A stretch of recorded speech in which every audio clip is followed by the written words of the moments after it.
خلقت اهل بیت کار خداست، مابقی هر چه هست کار علی. کیست مولا؟ کیست مولا؟ همان که در کعبه به روی شانه پیامبر رفت. شانه های نبی همان عرش است، حیدر از عرش هم فراتر رفت.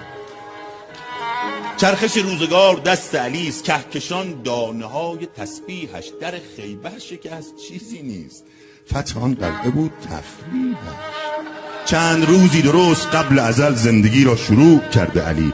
هر زمان رزق میرسد از راه شک ندارم رکوع کرده علی. کیست جبریل؟ آن که خود گفته که علی بوده است استادش.